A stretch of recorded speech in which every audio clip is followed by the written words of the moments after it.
Marcos capítulo 9, la verdad que es un relato muy conocido, tiene frases también muy conocidas. Marcos 9, 14.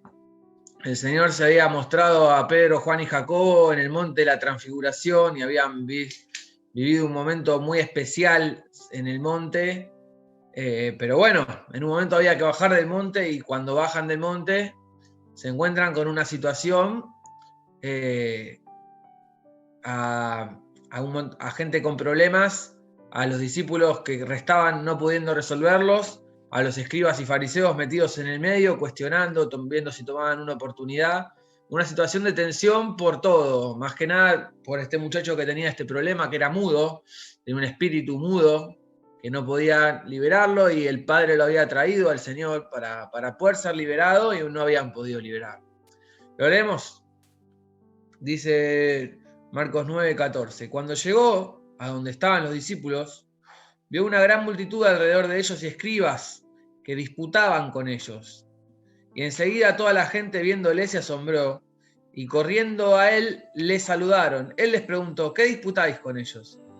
Y respondiendo uno de la multitud dijo, Maestro, traje a ti mi hijo, que tiene un espíritu mudo, el cual donde quiera que le toma le sacude y echa espumarajos y cruje los dientes y se va secando. Y dije a tus discípulos que lo echasen fuera y no pudieron. Y respondiendo él les dijo, oh generación incrédula, ¿hasta cuándo he de estar con vosotros? ¿Y hasta cuándo os he de soportar? Traédmelo. Y se lo trajeron, y cuando el espíritu vio a Jesús, sacudió con violencia al muchacho, quien cayendo a tierra se revolcaba echando espumarajos. Jesús preguntó al padre, ¿cuánto tiempo hace que le sucede esto? Y él dijo, desde niño. Y muchas veces le echan el fuego y en el agua para matarle, pero si puedes hacer algo, ten misericordia de nosotros y ayúdanos. Jesús le dijo, si puedes creer, al que cree todo le es posible. E inmediatamente el padre del muchacho clamó y dijo, creo, ayuda a mi incredulidad. Y cuando Jesús vio que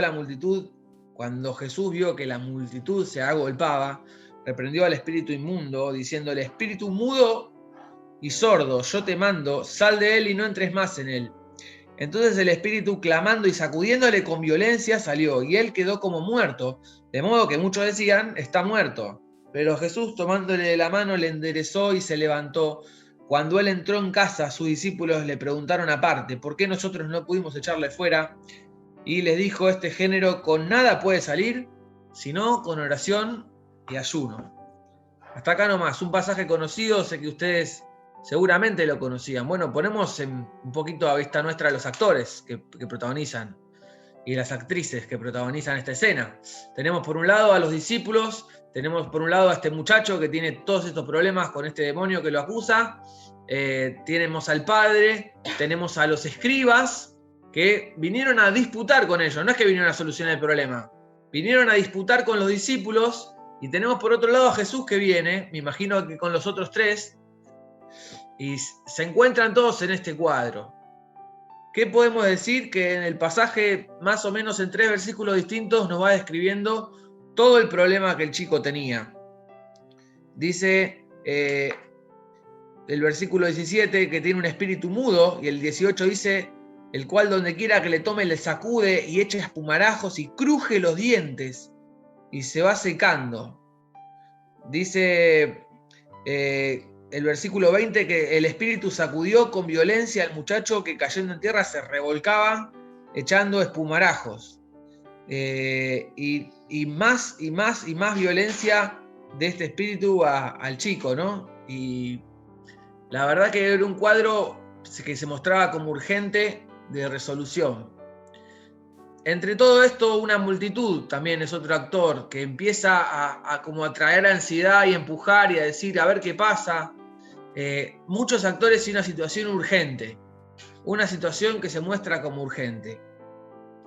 Y los discípulos del Señor, siempre adentrados en poder hacer la voluntad y lo que Él les había enseñado, lo que quieren es poder solucionar esta situación y sacar este espíritu de este muchacho, pero no pueden. Y el Señor aparece en la situación e interviene, y cuando llega a él todo el mundo le abre paso como diciendo, esta es la persona que estábamos esperando, este es el que puede resolver el cuadro, Y cuando entra todo el mundo le hace como un pasillo, él pasa adelante y empieza a hablar con el Padre. Primeramente, lo que dice él es: oh generación incrédula, ¿hasta cuándo los he de soportar? Primeramente acusa la falta de fe. No sé decir si será solamente del Padre, si será solamente de los discípulos, si será de los escribas que lo cuestionaban todo el tiempo, si será de la multitud. Pero lo primero que le acusa es la falta de fe. Cuando el Espíritu lo ve, empieza a sacudir con violencia y él empieza a hablar con el Padre, queriendo darnos más cuadro y más entorno del problema que tenía. Versículo 21, Jesús pregunta al Padre: ¿cuánto tiempo hace que le sucede esto? Y él dijo: desde niño. Y bueno, y muchas veces le echan el fuego y en el agua para matarle.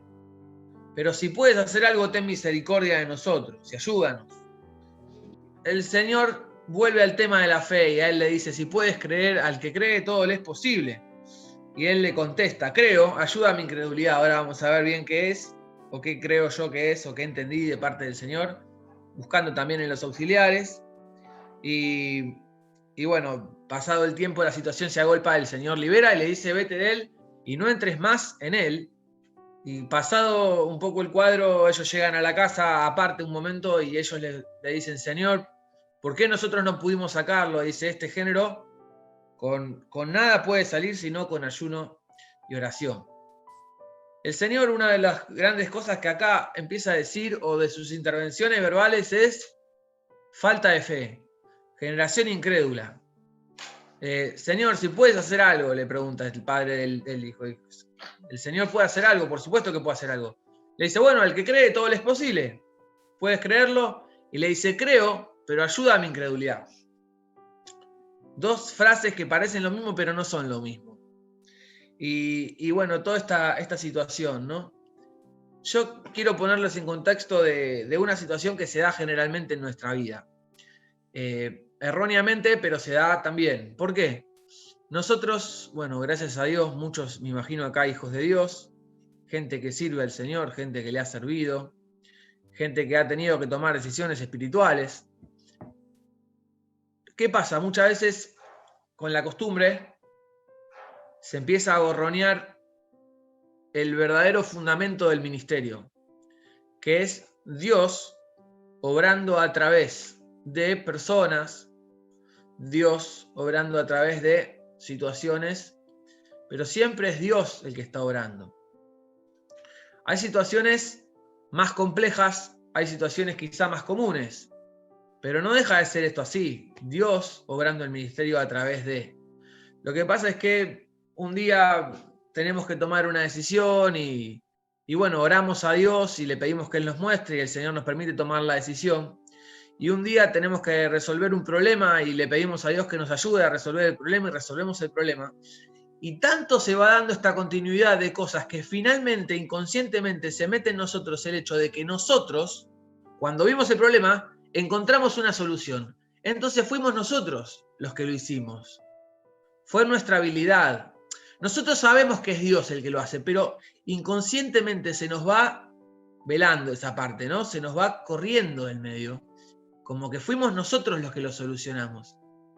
Entonces viene esto, nosotros resolvemos, empieza a venir un poquito la falta de oración, la falta de orar antes de los problemas, porque empezamos a resolver, y en esa agilidad se empieza a borrar el concepto, fundamento del ministerio. Dios obrando a través. Hasta que vienen situaciones que nos exceden plenamente. Como esta situación de Marcos capítulo 9. ¿Qué pasa? Que quisimos sacar al demonio como siempre y no lo pudimos sacar. Si nosotros siempre hacemos esto. Y el Señor nos pone de frente a tener que volver al ministerio. Dios obrando a través. Pero es Dios el que está obrando. No somos nosotros, es Dios. Y este género no sale sino con una dependencia y una entrega de oración y de clamor mayor a la que veníamos llevando adelante. Vemos que el Señor lo libera al muchacho y Yo quiero traerles un tema en esta mañana, pero también breve, tampoco que vamos a llevar muchos minutos, que es el tema del ayuno. No voy a hacer levantar la mano a nadie si alguna vez ayunó, porque la palabra dice que el ayuno tiene que ser secreto. Pero el ayuno, preguntas acerca del ayuno, ¿es un mandamiento o no es un mandamiento? No es un mandamiento. Dicen los fariseos que le cuestionaban al Señor, Señor, ¿tus discípulos no ayunan? Dice que no pueden estar ayunando entre tanto que el novio está con ellos, como diciendo primeramente le dice que estaban con él, que era una situación especial que no se repetiría, de hecho no se repitió hasta ahora que el Señor estuviese en cuerpo así con ellos. Y segundo, porque no es un mandamiento ayunar. Entiendo yo muy humildemente que es un recurso ayunar, pero sí es un recurso. Hay una frase que dice, fe mueve las manos de Dios. Yo creo que no mueve las manos de Dios. Yo creo que las manos de Dios no se mueven por eso, se mueven por un corazón contrito, un corazón humillado que clama y por la compasión del Señor. Y el Señor tiene una voluntad, no es que nosotros por hacer nuestra profesión de fe y creo, el Señor va a hacer lo que yo le pida y voy a mover las manos de Dios cuando yo quiera, no. El Señor tiene una voluntad y Él determina. Él determina.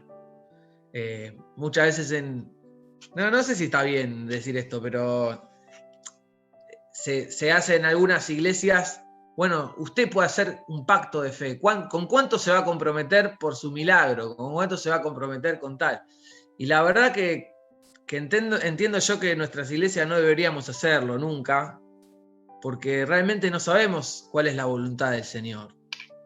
Realmente no sabemos cuál es la voluntad del Señor, y menos comprometer dinero, porque el Señor tampoco es que va a moverse por el dinero que nosotros podamos implicar.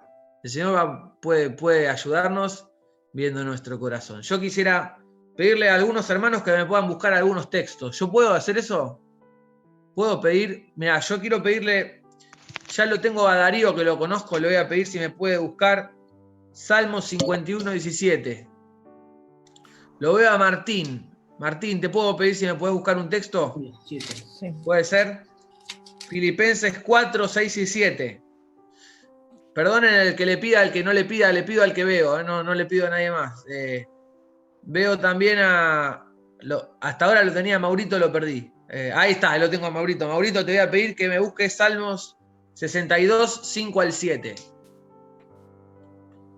Y bueno, vamos a empezar a leer algunos textos acerca de lo que es el ayuno. Yo creo que conocer un poco acerca de este recurso que el Señor nos da es un poco saber lo que es y un poco saber lo que no es el ayuno. No es el ayuno. Bueno, Darío, te voy a pedir si me puedes leer el texto, 51:17. Los sacrificios de Dios son el espíritu quebrantado. Al corazón contrito y humillado no despreciarás tú, oh Dios. Muy bien, gracias, Darío. Bueno, como vemos, el ayuno siempre implica no desayunar, quiere decir poder permanecer sin comer, o implica una abstinencia de alimentos. ¿Cuál entendemos nosotros que es el sentido de esta abstinencia de alimentos? Que quizás cuando nosotros comemos nos empezamos a adormecer, quizás cuando nosotros estamos en ayunas y tenemos una continuidad estamos más despiertos, si bien podemos hidratarnos quizás. Es el deseo, quizás no distraernos, poder permanecer sin adormecimiento, sin necesidad de extendernos, de movilizarnos, poder permanecer en una misma actitud. Yo creo que de eso trata el ayuno, poder permanecer en una misma actitud. Pero lo primero que les quisiera decir, en base a este texto que contaba Darío, que leía, el ayuno no es querer impresionar a Dios, no es querer impresionarlo. No es el autoflagelamiento, ¿no? Algunos se ponían delante de su Dios y se daban latigazos, se clavaban cuchillos. Lo que no es el ayuno es querer impresionar a Dios. Y decía de lo que se agrada el Señor. Dice que al corazón contrito, apretado y humillado, Él no desprecia. Él no desprecia. Y al que se humilla delante de Dios, puede siempre ser oído por Dios. Cuando nosotros vamos con honestidad, cuando nosotros vamos con sinceridad, cuando nosotros realmente nos rendimos delante de Él, con un corazón contrito y humillado, dice la palabra, lo que leyó Darío, al corazón contrito y humillado, Él no lo desprecia. Otras Biblias dicen no lo resiste, como que no lo puede resistir. Él puede hacerlo todo, pero digo, Él quiere acercarse al corazón contrito. No hace falta que te claves cuchillo, no hace falta que le demuestres nada al Señor de tu habilidad, de tu destreza, no hace falta que te muestres moribundo, no hace falta. El corazón contrito y humillado es el que Él no desprecia. Le voy a pedir a Martín si me puede leer su texto, Filipenses 4, 6 y 7.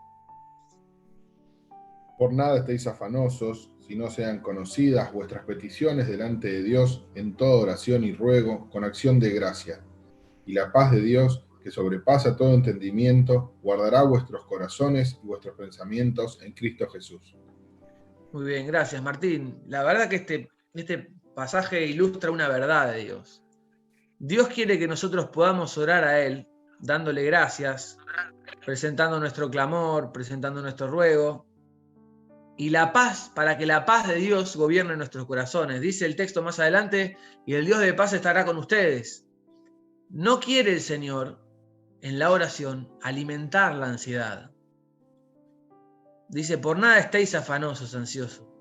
Muchas veces nosotros podemos llegar a tener un tipo de oración donde salimos peor de lo que entramos. No sé si me explico. Señor, te pido por esto, por favor, porque si esto no sucede, la verdad que no sé qué voy a hacer. Esto se tiene que resolver y te pido esto, por favor, que en una hora se haya solucionado. Y me voy alterado y digo, no, bueno, entonces no está funcionando. Entonces estoy impidiendo yo el ministerio de Dios hacia mi vida con mi... Número 1, no es impresionarlo, no es autoflagelamiento, es un corazón contrito y humillado. Número 2, no tiene que ser una carga, ansiedad la oración. La oración tiene que ser un espacio para descansar. Es lo que Dios quiere, es lo que Dios a través del apóstol Pablo nos enseña en la carta a los Filipenses. Cómo hacer para que el Dios de paz esté con nosotros, guardando nuestros corazones y nuestros pensamientos. Muy bien, y le pido a Maurito que me lea Salmo 62, 5 al 7. Dice así: alma mía, en Dios solamente reposa, porque de Él es mi esperanza. Él solamente es mi roca y mi salvación. Es mi refugio, no resbalaré. En Dios está mi salvación y mi gloria. En Dios está mi roca fuerte y mi refugio. Muy bien, en ese texto el rey David está escribiendo: en Dios está acallada mi alma. El alma es el centro de las emociones en la Biblia. Está acallada, no grita, está tranquila, no llora, está acallada mi alma. Si ustedes pueden leer el Salmo 62 completo, yo se los quiero compartir, porque la verdad que el rey David estaba perseguido, como decíamos en el pasaje del endemoniado, era una situación urgente para él, de resolución, y él confiaba en el Señor. Y uno de esos textos dice: confiar en Él, oh pueblos, derramad delante de Él vuestro corazón. Derramad delante de Él vuestro corazón. Yo tengo acá un vaso con agua, y ustedes saben lo que es derramar, ¿no?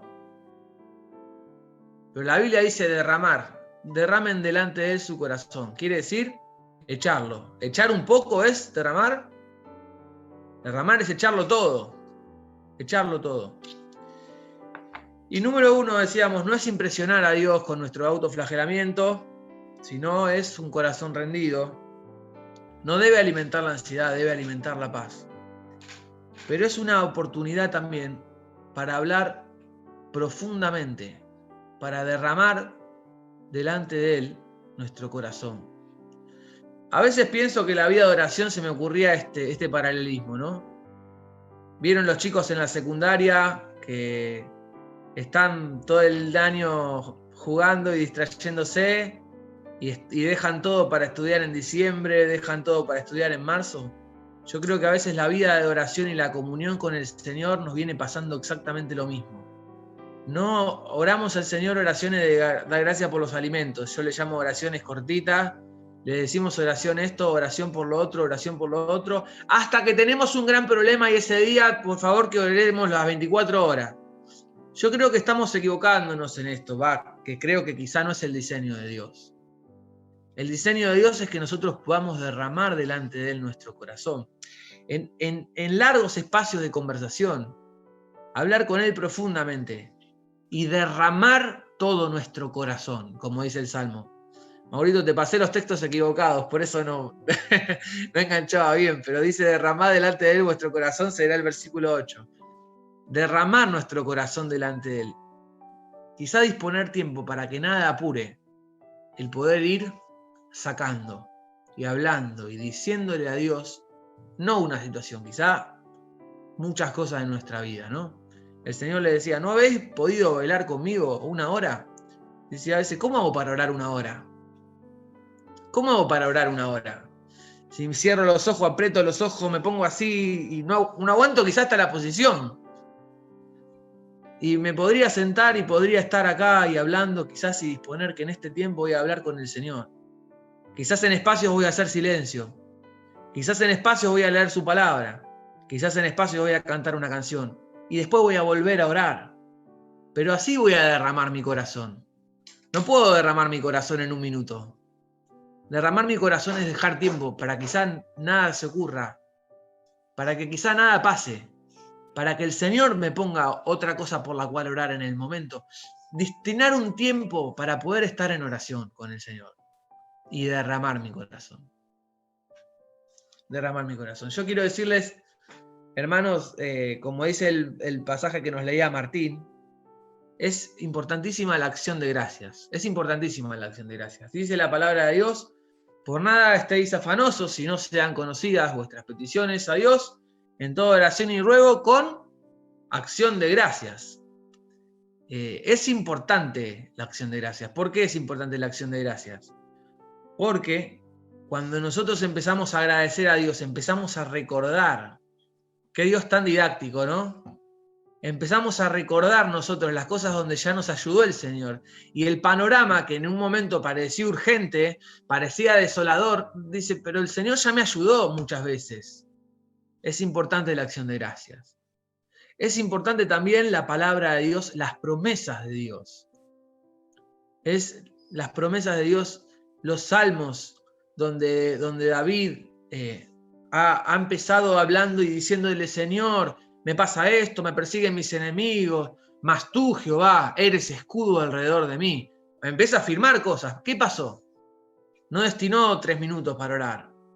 Estuvo un largo tiempo, primeramente diciéndole lo que pasaba, y después el Señor empezó a afirmar y a traer conceptos y traer gratitud de lo que había hecho, y el Señor hoy nos trae palabra de Dios. Jehová, eres escudo alrededor de mí, eres mi gloria, el que levanta mi cabeza. Me pondrás en una roca en alto delante de mis enemigos, yo sacrificaré alabanzas, te alabaré. Y la palabra de Dios, tanto como la acción de gracias, nos da la verdadera perspectiva del Dios grande que tenemos. Bueno, vamos a hacer un recuento, ya encarando para el final. No es impresionar, no es autoflagelamiento. No, un corazón contrito y humillado, dice la palabra de Dios, que es lo que Él está esperando de mí. Número 2, no debe alimentar la ansiedad. Si la oración me está poniendo ansioso, el ministerio lo estoy trabando yo. El Señor quiere darme paz, debe conducirme a la paz. Es una oportunidad para hablar profundamente. Las conversaciones profundas para derramar mi corazón no pueden ser espacios cortos, tienen que ser espacios largos. Quizás ya tengo en mente qué voy a decir. Digo todo, quizás en el momento se ocurran más cosas. Plenos tiempos de oración con el Señor para derramar mi corazón. Importantísima la acción de gracias. Importantísima la palabra de Dios. Yo quiero pedirte, a ver quién puedo pedirle. Jacob, bueno, lo tengo a Jacob acá que también lo conozco. Me puede leer Salmos 37:7. Y veo un celular que dice Raquel Bosco y veo una persona por ahí. ¿Me puedes leer un texto? ¿Puede ser? Dice Mateo 6:6. Si lo puedes preparar, después te lo voy a pedir. Sí, Jake, ¿me puedes leer el 37.7? Sí, dice, guarda silencio ante Jehová y espera en él. No te alteres con motivo del que prospera en su camino, por el hombre que hace maldades. Muy bien, un rasgo quizá de esta situación de oración o de ayuno puede ser que es como el gimnasio. Mirá lo que voy a decir, Mirá, por favor, presten atención en lo que voy a decir, porque esto me avergüenza. Vos me podés mirar y decir, Juan, y vos me hablás de gimnasio. Yo no te veo mucho gimnasio encima, pero es como el gimnasio.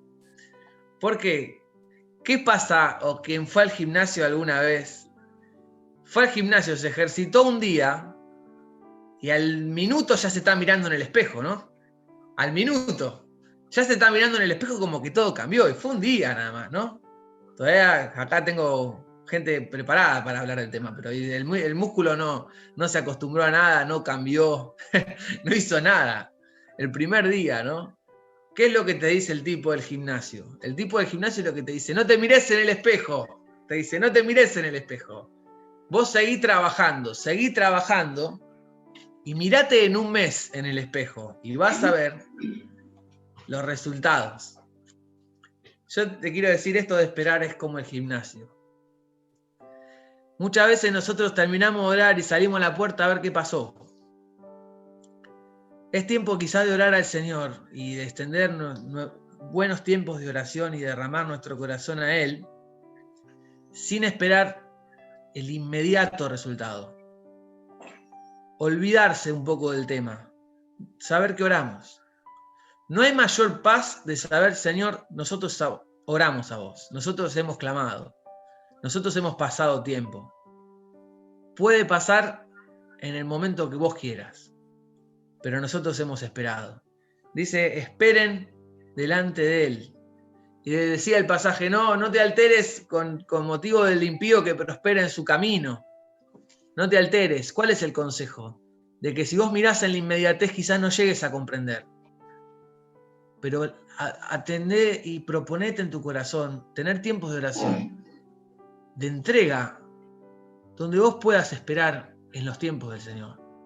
En los tiempos del Señor. Por eso es como el gimnasio. No quieras mirarte en el espejo el primer día después que hiciste ejercicio. Pero espera en el Señor, al tiempo. Las cosas que el Señor puede hacer cuando nosotros podemos orar. Y leemos el último, Mateo 6:6. ¿Lo tenés por ahí? Ahora lo busco, disculpa. No hay problema. No hay problema.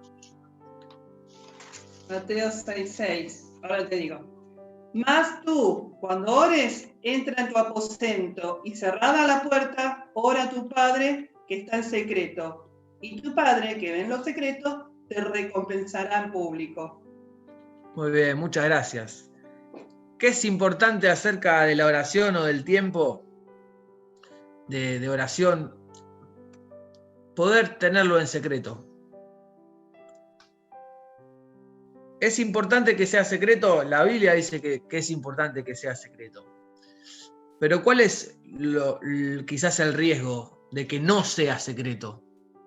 El riesgo es que muchas veces las búsquedas grandes que nosotros hacemos de Dios o las ofrendas grandes que nosotros podemos hacer a Dios o algunas cosas grandes que nosotros, esfuerzos que podemos hacer por la obra de Dios, el tema es que al compartirlos y hacerlos públicos se tornan en nosotros en una situación bastante complicada. ¿Por qué? Porque la gloria que es para Dios se empieza a transferir quizás hacia nosotros y hacia nuestra persona. Y esa gloria, que es la gloria de Dios, se transforma en vana gloria, en una gloria que no sirve porque es de los hombres.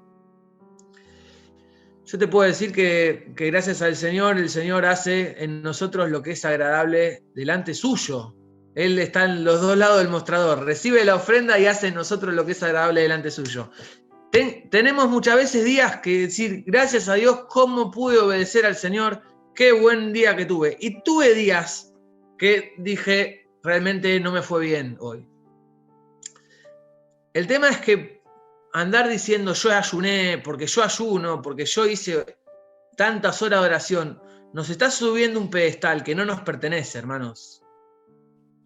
No nos pertenece. La gente dice, ¿cuánto mérito? Hoy, ¿cómo ora? ¿Qué persona espiritual? Pero nosotros, los que podemos tener un muy buen día, al otro día podemos estar,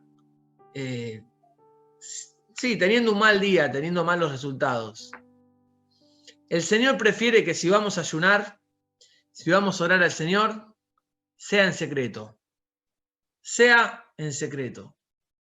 Y el Señor que te ve en lo secreto, te recompensará en público. Nosotros lo que queremos es muchas veces el resultado de las cosas que oramos. Oramos por esas cosas y es lo que perseguimos.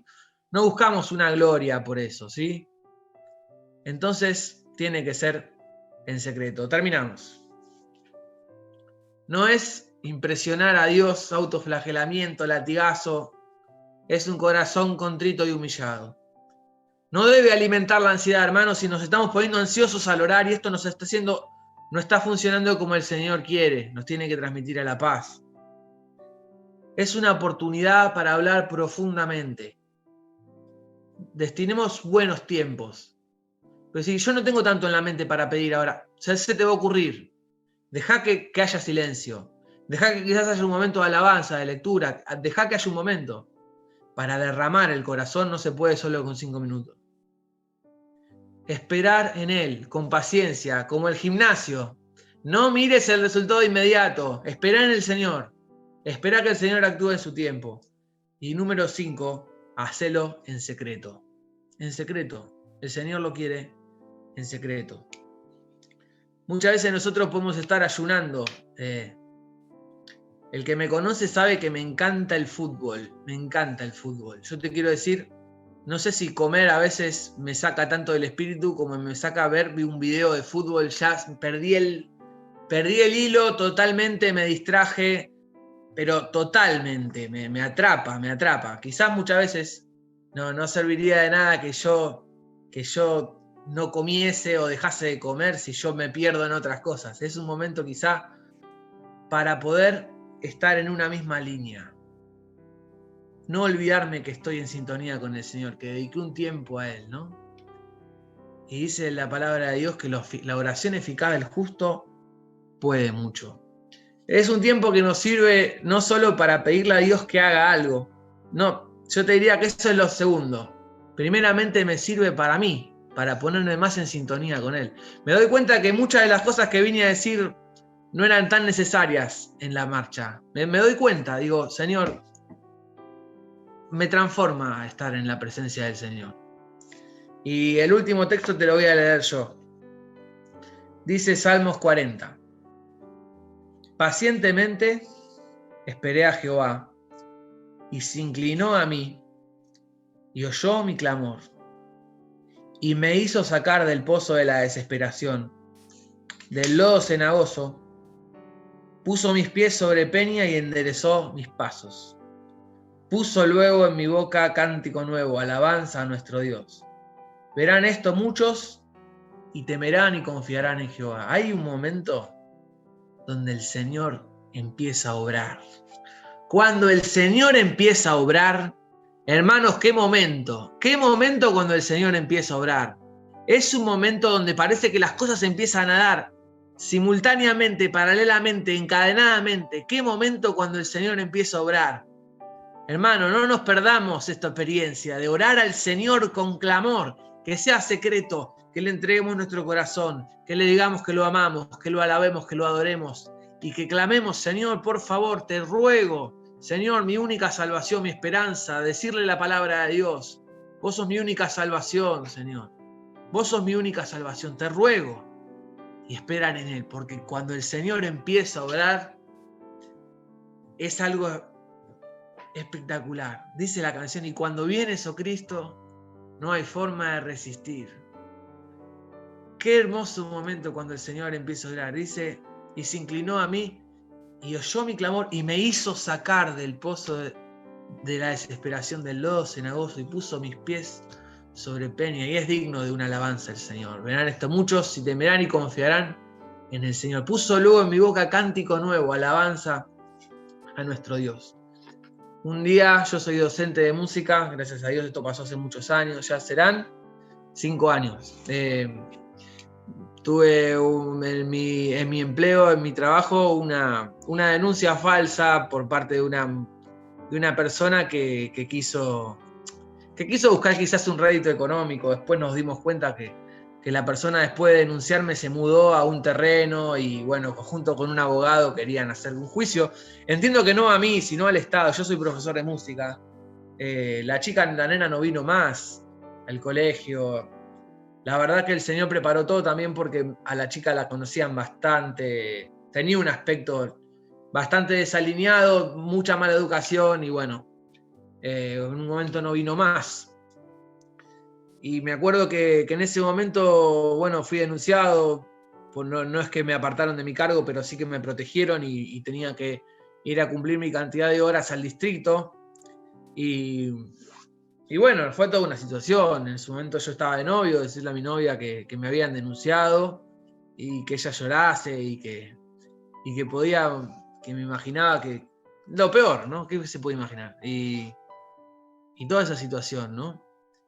Y la verdad que fue un tiempo muy especial, muy duro. Sí, donde si no me prestaba atención manifestaba una oración muy ansiosa y no funcionaba bien, ¿no? Como decimos. Pero ¿saben qué? Pasó el tiempo, el Señor también fue logrando muchos propósitos en mi vida, estoy seguro que sí. Y un día mi abogado me llamó y me dice: quisiera llamar a todos mis clientes como te estoy llamando a vos para darle la noticia que te tengo que dar. Me dice, te acaban de sobreseer en la justicia, me dice, es como si nunca te hubiesen denunciado. Para la justicia el tema terminó. Tu legajo está borrado, me dice, no, es como si nunca hubiese pasado nada. Y ese día me acuerdo que estaba me fui enfrente de una cafetería, estaba ahí, y estaba solo, creo, pero no creo que fue un momento tan especial, ¿no? Cuando el Señor obra desde los cielos. Cuando las expresiones, el Señor descenderá desde los cielos. Cuando dice que descenderás porque el Señor tomó acción, ¿no? Desde su santo monte. Cuando el Señor obra con poder en la vida. Yo te quiero decir, el ayuno no es un mandamiento, es un recurso. ¿Tendremos tiempos de oración y de ayuno al Señor? No lo sé, porque no nos lo contaremos, ¿no? Pero que veamos la gloria del Señor obrando en nuestras vidas. Algunas cosas solo se resuelven con ayuno y oración, decía el Señor. Que sea una buena oportunidad para hacer de la oración un disfrute y un estilo de vida. ¿Oramos? Padre Dios, Señor, te damos gracias por esta mañana, Señor, porque hemos podido orar a tu nombre, Señor, y ya hemos podido clamar, porque hemos esperado en ti, Señor, y podemos esperar en ti. Señor, cuando vienes, oh Cristo, no hay forma de resistir, Señor. Te rogamos que nos puedas bendecir y si es tu voluntad pongas el deseo de tener espacios largos de oración, Señor, para decirte, para pedirte, para darte gracias, para confesar tu palabra, para agradecerte, para cantarte, para volver a orar, tiempos, Señor, donde entremos en tu habitación, Señor. Y bueno, que tu palabra cumpla su propósito en nuestra vida en este día. Te lo rogamos en el nombre del Señor Jesús. Amén. Gracias.